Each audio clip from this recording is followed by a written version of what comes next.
জন্য সাংবাদিক ভাইদের প্রতি আহ্বান থাকবে, আমরা আল্লাহ তাআলাকে ভয় করব এবং সত্য সংবাদ প্রচারে আমরা কোনো বাধা প্রতিকূলতা মানব না।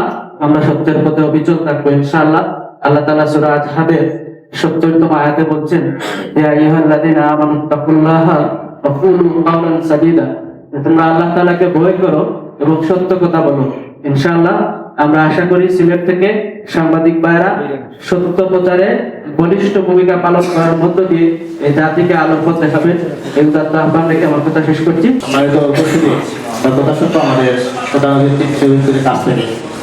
আমি সংক্ষেপে একটি আয়াত বলছিলাম।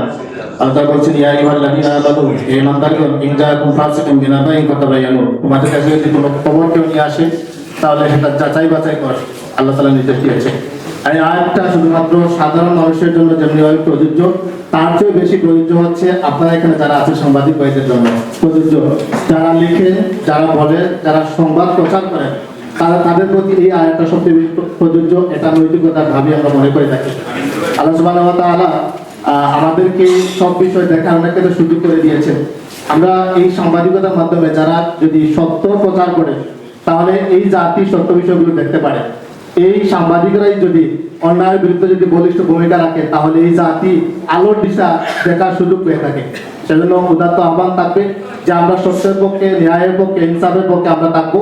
আমরা এই সময়ে আমরা দেখি যে অনেক ধরনের গুজবের মধ্যে আমরা লিপ্ত হয়ে থাকি। অনেক ক্ষেত্রে সেই ক্ষেত্রে আমরা যাতে সত্য প্রচার করতে পারি সেই উদাত্ত আহ্বানটুকু জানাচ্ছি। আল্লাহ তাআলা বলছেন, ইয়া আইয়ুহাল্লাযীনা আমানু তাকুল্লাহ, হে ঈমানদারগণ, তোমরা আল্লাহকে ভয় করো, ওয়া কুলু কাওলান সাদীদা, আর হচ্ছে তোমরা সত্য প্রচার করো বা সত্য কথা বলো। আমরা উদাত্ত আহ্বান জানাই আমরা যাতে সত্য প্রচার করে আমরা সত্যের পক্ষে, ন্যায়ের পক্ষে যদি আমরা আজীবন লড়াই করতে পারি সেই প্রত্যাশা ব্যক্ত করে। কিন্তু ছাত্র শিবির পদের প্রতি লোভহীনতা,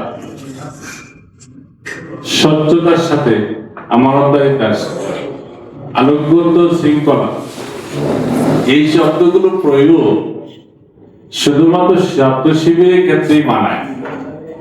অন্য কোন সংগঠন এই শব্দগুলোর সাথে পরিচিত নয়। আদর্শিকভাবে আমাদের মোকাবেলা করতে ব্যর্থ হয়ে অপপ্রচারের কোন লেভেল, কোন শব্দ বাকি রাখা হয় নাই আমাদের পিছনে লাগানোর জন্য। আল্লাহ সুবহানাহু ওয়া তাআলার রহমতের উপর ভরসা করে ছাত্র শিবির যুক্তিভিত্তিক এবং আমরা এদেশের মানুষের ছাত্রদের নিয়ে আমরা চেষ্টা করেছি আমাদের সাংগঠনিক সৌন্দর্য মানুষের সামনে উপস্থাপন করার জন্য।